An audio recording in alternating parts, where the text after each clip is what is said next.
You want Philly? Yeah, let's do it. Over the middle and into the end zone. Zach Ertz for the touchdown.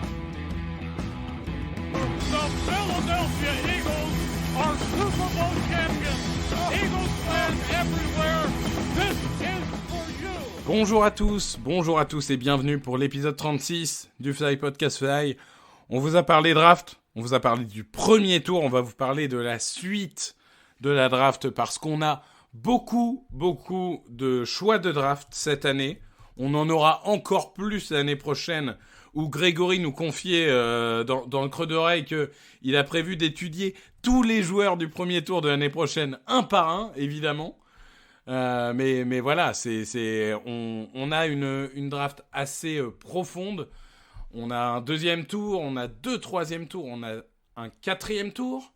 On a aussi un cinquième, 3 sixièmes et 2 septièmes. Donc, on a de quoi faire. Et pour m'accompagner, comme toujours, Grégory et Loïc. Salut Loïc. Salut Victor. Et salut Grégory. Salut les garçons, salut à tous.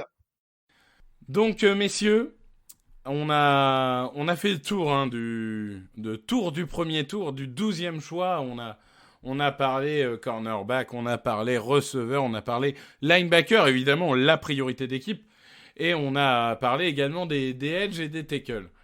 Là, on va se projeter un peu plus loin dans la draft.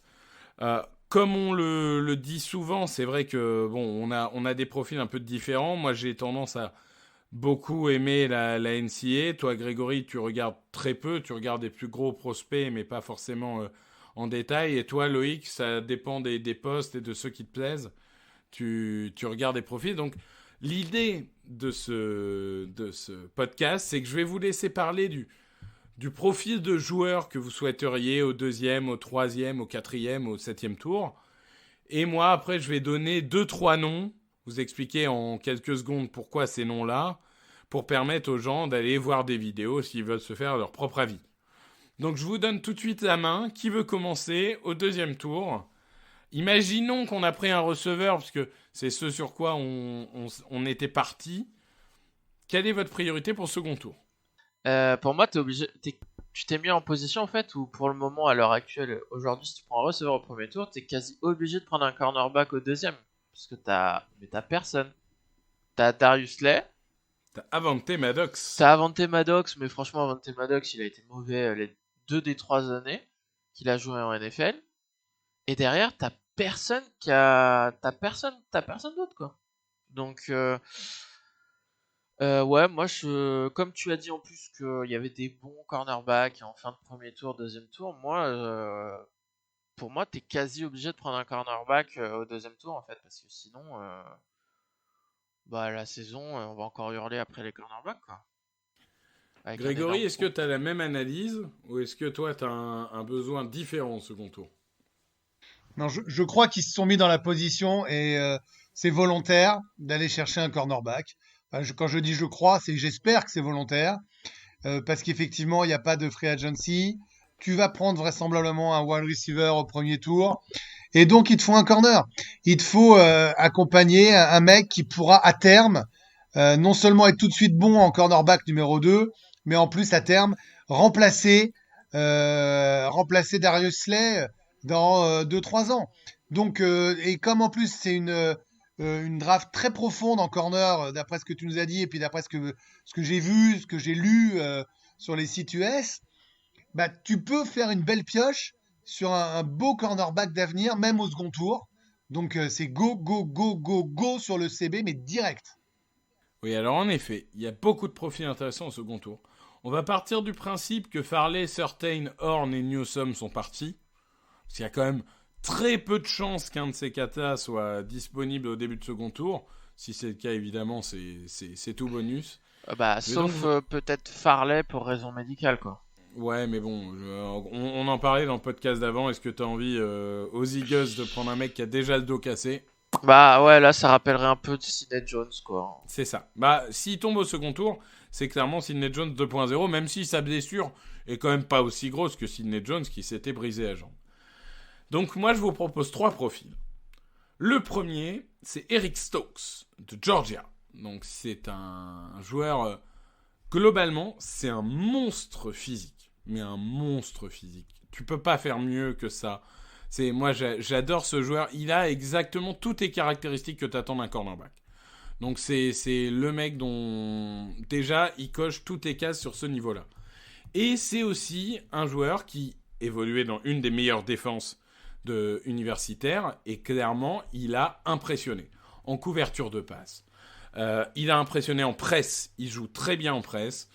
Il fait de l'homme à homme parfaitement. Et il y a un truc, moi, que j'aime et qui, souvent, j'estime, voire je surestime chez un cornerback, c'est sa capacité à être décisif en red zone.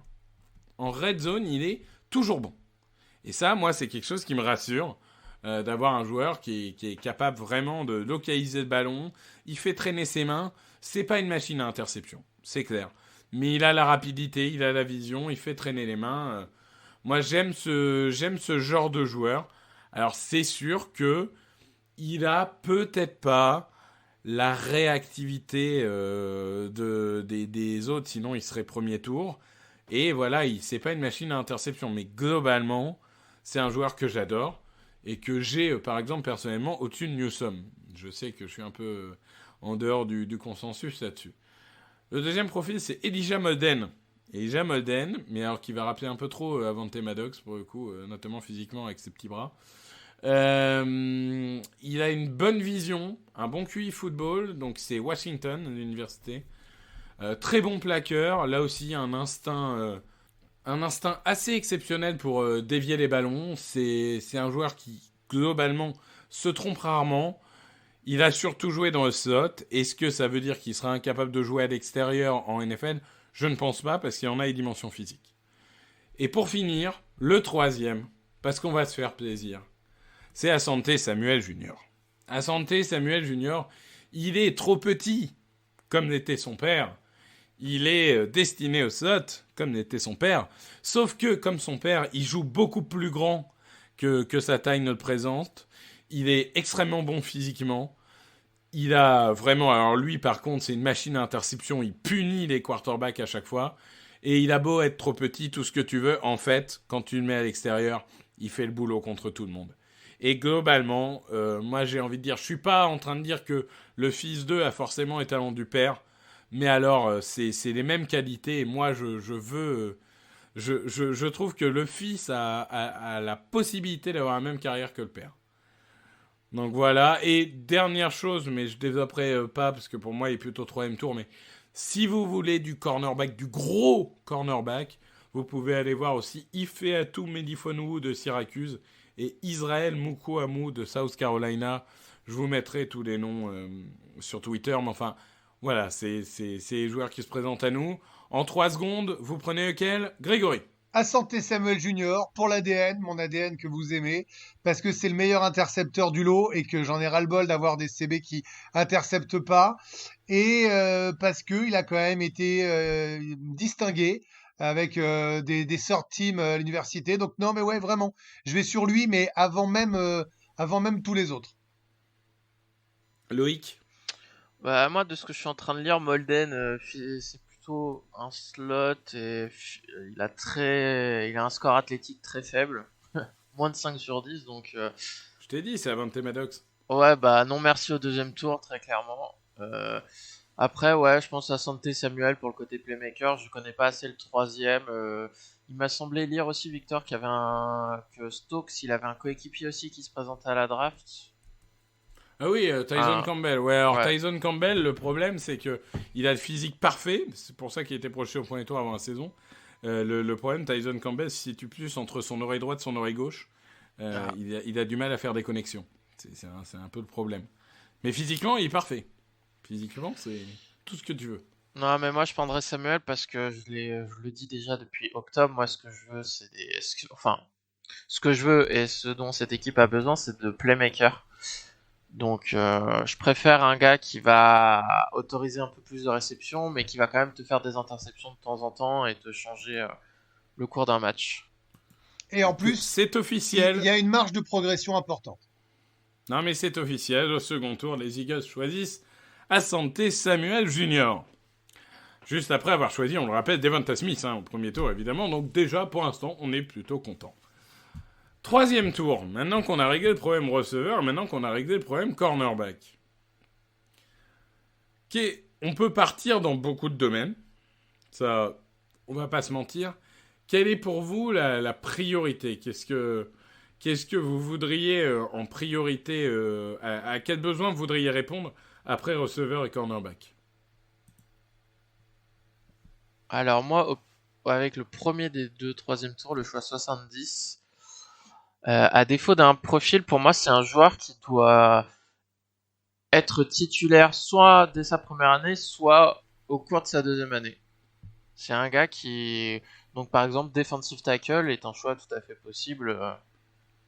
Defensive tackle, on a Hargreaves et Cox. Ouais, mais Cox, qui te dit qu'il sera encore là l'année prochaine? Non, mais tu vas arrêter d'essayer de me virer Cox à chaque podcast. Mais non. Mais tu es énervant. Mais c'est pas ça, mais à partir du moment où ils ont toujours pas touché à son contrat.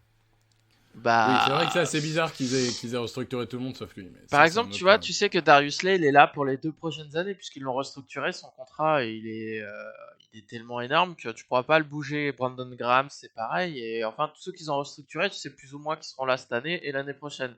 Mais bizarrement, ils ont pas voulu toucher à Lane Johnson et à Fletcher Cox pour le moment. Donc, ouais, defensive tackle, c'est pas inenvisageable. Moi, je pense qu'à choisir, je dirais linebacker, parce que t'as besoin d'un titulaire.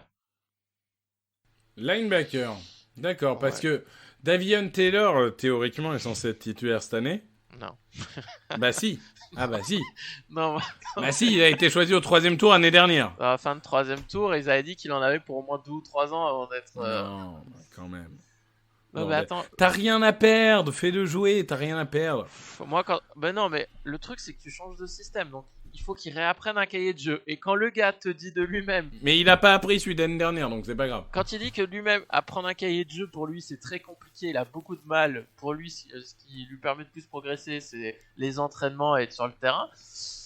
Ah bah, le terrain, à mon avis, il est pas prêt de le voir. Hein, mais... Et Grégory, toi, donc là selon notre cher Loïc, on est sur la ligne défensive et sur les linebackers. Toi aussi, tu as une vision très défensive de ces choix-là ? Ou Alors, tu verrais d'autres axes ? Sachant que dans la free agency, on a assuré le safety, on a les CB 1 et 2, voire le 3 avec Maddox, qu'on fait la confiance à un QB, qu'on a du wide receiver jeune de l'an dernier, de cette année. Ouais, je pense qu'il faut aller sur du linebacker, ça va te faire plaisir. Parce qu'on a pas mal tapé l'an dernier. On a été plutôt bon, hein, alors que normalement on est nul. Je me dis qu'il faut un gros linebacker pour que l'année prochaine on n'ait pas à en prendre un au premier tour. Voilà. Donc comme là c'est le 70 et que derrière il y a le 84, tu peux prendre un linebacker en 70 et un mec de ligne au 84. Moi, pour préciser, je veux un linebacker qui sache couvrir. Ah, et on y vient.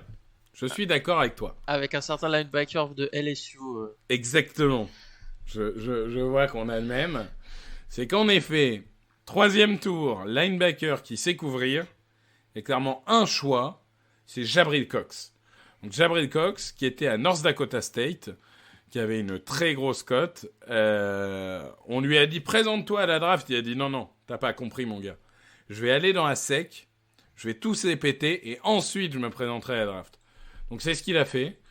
Et c'est clairement un joueur rapide, explosif, une couverture de passe extraordinaire. Alors c'est sûr, c'est pas le meilleur plaqueur du monde. Il va falloir qu'il progresse là-dessus. En défense de course, ça sera pas le meilleur.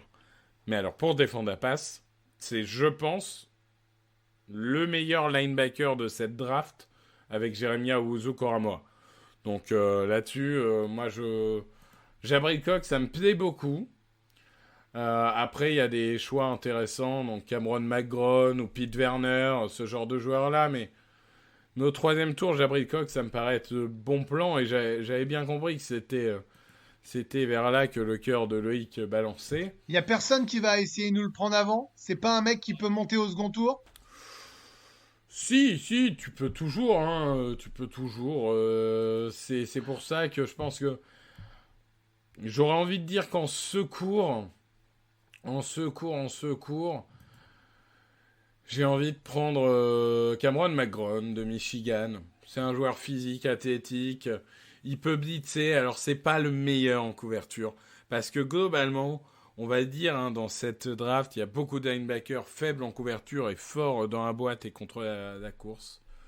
Mais il y a un vrai potentiel de développement. Et Pete Werner d'Ohio State aussi, qui peuvent se développer. Mais Jabril Cox, ça doit être notre cible. Et pour le coup, on a tellement de draft picks que un petit trade-up, alors ça coûte pas très cher, un trade-up au 3e tour, on n'est pas en train de parler de passer dans le premier tour de 12 à 6.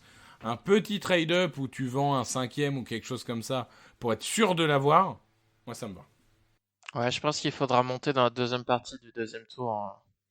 Parce que si tu dis que c'est un profil en plus qui est assez rare dans cette draft, comme on sait que ça se transforme en passing league, donc un joueur qui sait défendre la passe, surtout un linebacker, c'est quand même assez recherché comme profil. Surtout que nous, des profils, des linebackers qui peuvent être décents, on va dire, sur le terrain pour défendre la course, on en a quelques-uns. Ouais, au moins 2. Je pense avec TJ Edwards et Alex Singleton. Donc, ouais, ça serait un profil à ajouter, quoi. Si c'est pour ajouter un Alex Singleton 2.0, ouais. Non, il faut un très bon Après, c'est vrai complément que... à Singleton. Ouais. Après, je pense qu'il faut... Après, ouais. Ou alors, ça serait je sais plus qui est dans le linebacker dans la défense des Vikings qui couvre. Ça doit être... Le linebacker, pardon ? Dans la défense des Vikings qui s'occupe de couvrir, je ne sais plus quel c'est. C'est pas Barr, c'est l'autre. Kendricks ? Ouais, c'est ça. Ouais, après il Donc, fait tout Kendricks, hein. Il ouais. faut pas que... Ah non, mais de toute façon, oui, il faut... C'est vrai que là, on est un peu dans une zone où on va découvrir un peu les profils de joueurs que les nouveaux coachs veulent. Puisque ça va être des nouveaux systèmes en place en attaque et en défense. Donc c'est vrai qu'on n'est pas forcément habitué avec ces systèmes-là. Si comme moi, on ne suit pas vraiment spécialement de près les Vikings du Minnesota, où on est censé avoir à peu près la même défense. Donc, bon. Non, bah, c'est sûr qu'après, en linebacker, en joueur de ligne intérieure, il y a du monde au 3e tour. Il y a bien 10 ou 15 profils qui peuvent y aller selon ce que tu recherches. Du coup, Hargraves, on considère que c'est ton obstacle, donc tu veux un 3-tech, du coup.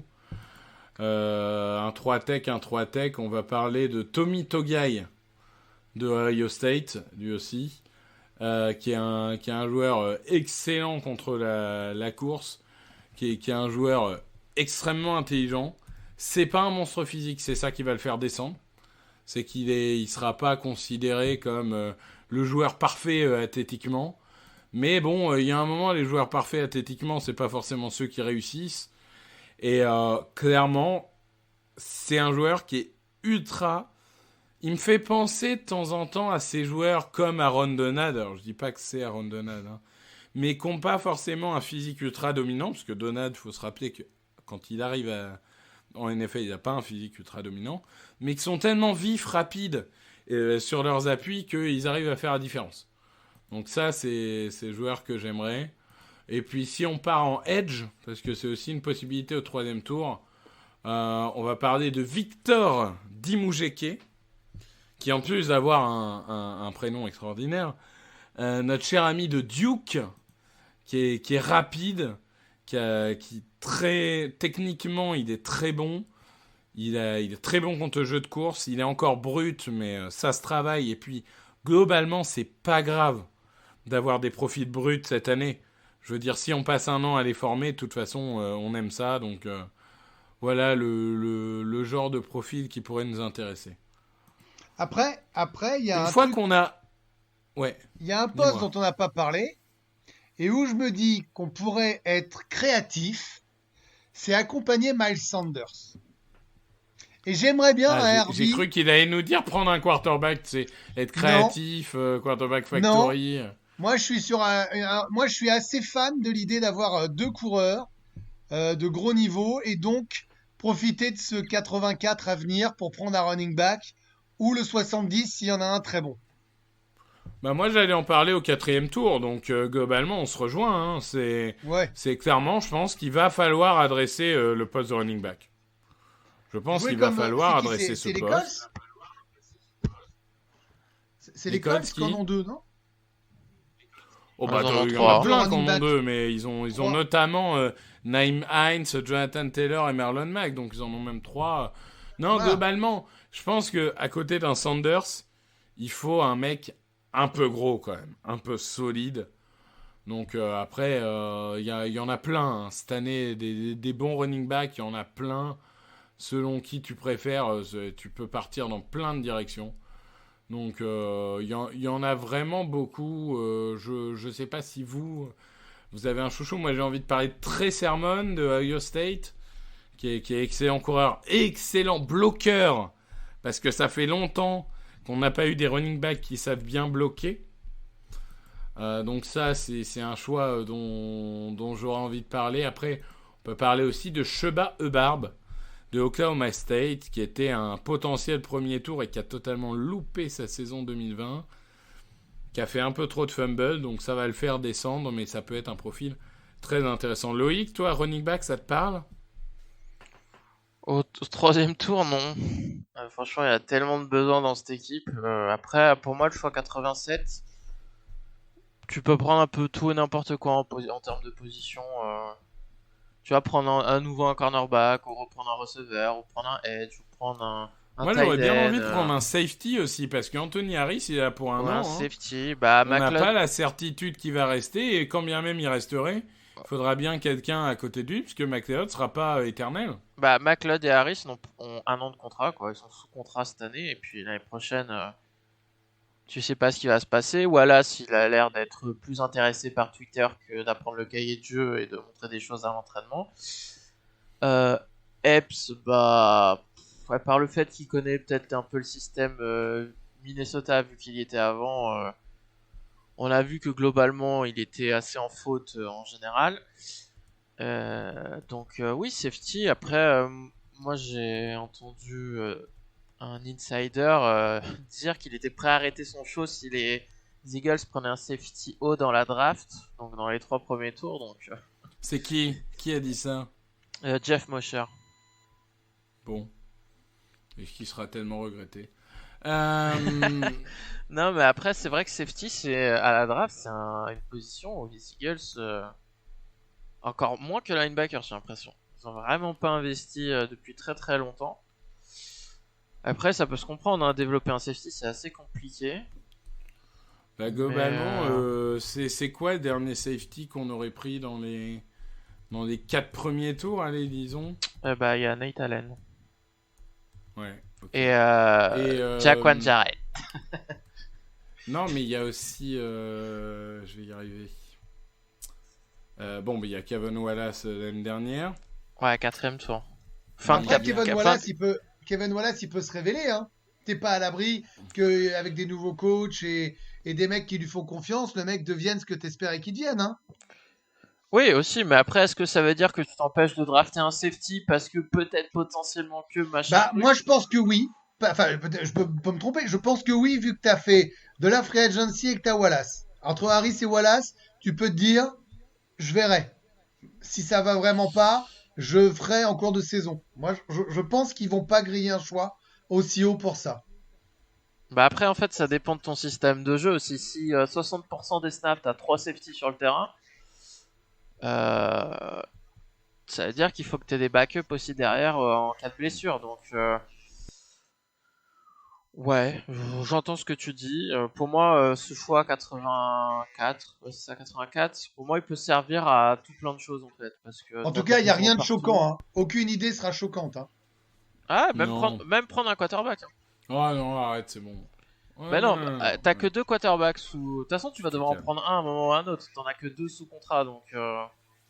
Non, moi j'ai une piste pour vous. Avec le 2e choix du 3e tour ou au 4e tour. Est-ce que c'est inenvisageable de prendre un centre, sachant que Jason Kelce part de retraite tous les ans? Est-ce que t'en as un qui vaut le coup? Alors, Il y en a 2 qui seront partis, qui sont Creed Humphrey et Landon Dickerson. Oui, j'aurais éventuellement pour toi Josh Myers de Ohio State, décidément. Ou Drake Jackson de Kentucky. Drake Jackson de Kentucky, ça peut être un profil intéressant.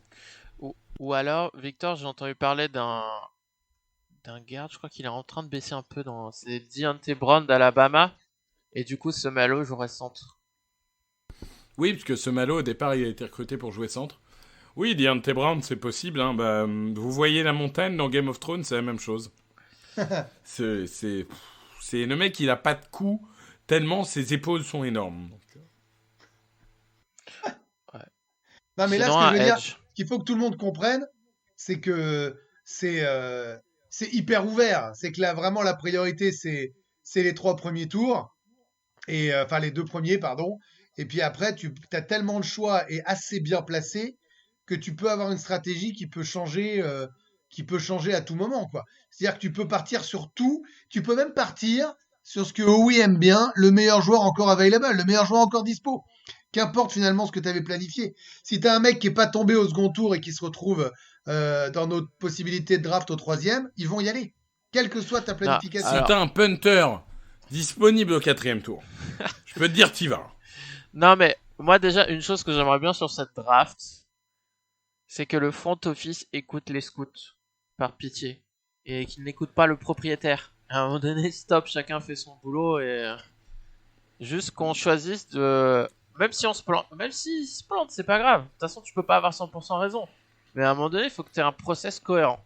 La légende veut que les scouts voulaient Justin Jefferson. Entre autres. Il y a beaucoup de cas, on sait notamment que le choix de J.J. Arcega-Whiteside, il y avait un gros Gigi désaccord. Lamoroso. Croqueur d'amour, l'œil de velours comme une caresse. Ah bah on attend, hein, Gigi. Hein. Donc, non, c'est pour toi moi, que je vois dans le noir, dans- mais t'es dans- toujours pas sorti Pour du moi, noir. dans cette draft, la priorité, c'est de sortir avec 2, voire 3 titulaires sous 1 an et demi avec les 3 premiers choix. Moi, je suis assez d'accord avec ça. En fait, dans l'idée, on va avoir 3 premiers tours l'année prochaine. Donc, l'idée, c'est de faire un diagnostic cette année de qui peut jouer, qui peut pas jouer. C'est ça. Et il faut qu'on renouvelle l'effectif. Donc oui, trouver 2 ou 3 titulaires, quels que soient les postes. Ça veut dire quand même si que en plus, si ça sourit l'année prochaine, si tu arrives à avoir des mecs opérationnels, des révélations de l'an dernier, voire d'il y a 2 ans, Dillard, Arcega-Whiteside, ce que tu veux, plus des mecs bien draftés cette année, et que Wentz fait sa saison, tu peux avoir des mecs qui sont vraiment prêts l'année prochaine, vraiment bons, et 3 premiers tours. Ça pourrait commencer à devenir excitant. Hein. ah oui, mais moi je pense que globalement 2022 peut être excitant, mais qu'il va falloir faire un an de purgatoire, ce qui moi me fait pas tellement peur vu qu'on en a connu quasiment 10 ans de purgatoire, donc mais il faut pas s'attendre à gagner. Sachant que si tu fais purgatoire, Loïc avait raison dans le précédent podcast, si tu fais un an de purgatoire et donc tu te retrouves dans les 6 plus mauvaises équipes, tu as de grandes chances de perdre un de tes 3 premiers tours pour trade up et choper un quarterback. Donc tu n'en aurais plus que 2. Hein.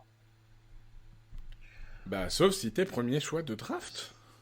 Oui, J'insiste. bah d'accord, mais là, Non, mais Ah bah oui, c'est une Après, possibilité. après, on est d'accord, la priorité, désolé s'il y en a qui vont être choqués par ce que je veux dire, c'est pas de gagner des matchs en 2021.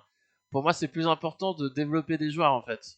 Parce que moi, je préfère que l'équipe fasse une saison à 4 victoires qu'à 7 ou 8 victoires, mais qu'au moins t'es sûr ils développent des jeunes, tu vois. Parce que si tu fais une saison à 8 victoires, mais parce que c'est encore les vétérans, machin et tout, et qu'au final t'as sorti aucun jeune, développé aucun jeune, bah. mais ça, j'y crois Ouais, pas. tu vas. J'y crois pas ce coup-ci, j'y crois Mais pas. je pense que le Avec coaching changement staff de qui a head été coach pris, et des coach Sirianni défensif. et tout.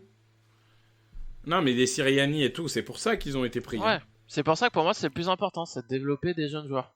Oui, mais tu peux gagner Parce avec que- des jeunes joueurs. Hein. Tu peux te retrouver Oui, avec bien 6 sûr. et 8 victoires. Hein. Oui, mais c'est pour ça que je te dis, la priorité avant tout, c'est de développer les joueurs. Après, si tu gagnes 6 à 8 matchs, bah très bien. Mais après, si tu t'en gagnes que 4 et que mec t'as développé ces joueurs-là, bah comme tu dis, t'arrives 2022, tout d'un coup, Alors attends, même tiens, si t'as gagné que 4 matchs, ce qui peut être marrant, imagine Tout d'un tu es à coup. 4 matchs et tu as développé des joueurs, dont Jalen Hurts. Mais Hurts, il fait une saison qui te satisfait. mais t'as que 4 victoires. Tu fais quoi, Loïc? Bah après, ça dépend pourquoi t'as que 4 victoires aussi. Hein. Non, mais je te dis, Ah. il a 20 passes de touchdown, 10 interceptions, mais il a fait son quota de yards dans le top 10 ou top 12, et pareil de complétion top 15. Tu vois? Et ben là, Moi, ça dépend. Ça dépend. Si tu penses qu'il y a meilleur à la draft, tu prends meilleur à la draft. C'est ça, j'allais dire, ça dépendra beaucoup des performances des quarterbacks de l'année prochaine. Ils ne sont pas forcément ultra attendus pour le moment, mais on sait que ça peut aller très vite. Donc ça dépendra vraiment de la performance des quarterbacks. Puis on espère moi je le faire redis, des drafts, confiance puisque à bébé Jalen. Voilà. depuis 2014, on a drafté un seul Pro Bowler, c'est Carson Wentz. Carson Wentz. Voilà. Mais 2013-2012, c'était bien. On avait pris des Fletcher Cox, des Lane Johnson, des Zach Ertz, des Nick Foss. Justement, pour moi, cette draft, elle est... bon, maintenant, ils ont un peu de trade down, mais à la base, je la voyais un peu comme celle de 2013. Ils avaient pris Lane Johnson en 4, Zach Ertz en début de second, et Benny Logan début du 3e. Faut pas oublier que même s'il n'avait pas été prolongé, ça avait été un bon choix, parce qu'il avait fait un bon... Et le grand regret de cette draft, c'est qu'au 7e tour, on choisit... Poyer. Jordan Poyer, qui est maintenant un des meilleurs safety de la ligue à Buffalo, mais bon, ça qui arrive. avait été coupé pendant la saison parce qu'il y avait trop de blessures au poste de running back et qu'il pensait qu'il pourrait le faire revenir et pas top. C'est ça. Voilà, ça c'est la petite déception. Bon, je crois qu'on a fait le tour, hein. Après, juste pour la fin de la draft, il faudra forcément prendre un quarterback, un running back, un tight end. Un quarterback, je suis pas d'accord. Moi, ça me va de partir avec Hurts et Flacco. Bah oui. T'en as forcément besoin de 3 ou 4 pour le camp d'entraînement de toute façon. Pas du tout. T'as un Super Bowl MVP. Et tu prendras pour les camps, pour la saison, pour les matchs de pression, ce que tu veux. Tu prendras ce qui traîne en free agency. C'est pas grave. Bien sûr. Le retour des undrafted free agent. Le retour du joueur qui nous a donné un premier tour, Nate Sudfeld. Ouais. Le grand Nate Sudfeld. Non mais franchement, il mériterait une petite statue quand même. Mais ouais, tu sais pas. Parce que il a réussi à perdre le match à lui tout seul en 3 minutes, c'était du génie. Ah mon dieu, il fallait bien. Parce que savoir gagner un match, c'est beau. Mais savoir le perdre, c'est beau aussi. On n'en parle jamais. Bien, ça, lui c'est... Ouais, il est toujours free agent. Ouais. Oh, il va pas trouver un club tout de suite. Hein. Je pense. Ça va. Il a, franchement, pour son niveau, il a accumulé pas mal de gains en carrière. Hein. Donc, je pense qu'il est content. Hein. Donc, voilà. Donc, 3 titulaires par pitié. 3 titulaires, s'il vous plaît. Allez, on va aller là-dessus. 3 titulaires. Messieurs, un mot de la fin, je ne sais pas, une petite lueur d'espoir. Vous avez envie de rêver. Donnez-moi une chose qui arrive, une chose improbable à la draft qui arrive et qui vous ferait rêver. Ça peut être au premier, au deuxième, au troisième tour. Jamar Chase.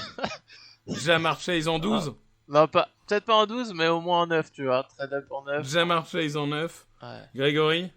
Non, moi je ferais même mieux. Si tu veux un coup de poker brillant, génial, je descends en 14, comme ça ils comblent leurs besoins. Je récupère encore un 3e tour grâce à ça, et je prends Smith en 14. Moi je suis assez d'accord avec ça, parce que je pense que les Chargers et les Vikings vont partir ligne offensive, et que finalement on n'a peut-être pas trop de risque de passer de 12 à 14. Bon, c'est sur ces notes d'espoir qu'on se quitte. Merci, messieurs. Merci. Rendez-vous quand Howie aura pris un edge rusher en 12. C'est ça, exactement. Et puis, pardon aux auditeurs pour parfois les nuisances sonores, mais je suis un peu malade. Hein. Je suis sur la Covid list, alors du coup, vous avez eu droit à une partie de mon quotidien. Merci à tous, bonne journée, et on se retrouve après la draft, normalement, sauf s'il se passe quelque chose d'extraordinaire d'ici là, mais après la draft, pour débriefer de tous les joueurs qu'on aura choisis. On pourra aller sur les profils un à un. Merci à vous. Salut. Ciao. Open with a throw and a pass picked off by Dawkins. Brian Dawkins with the interception. And Dawkins is down to the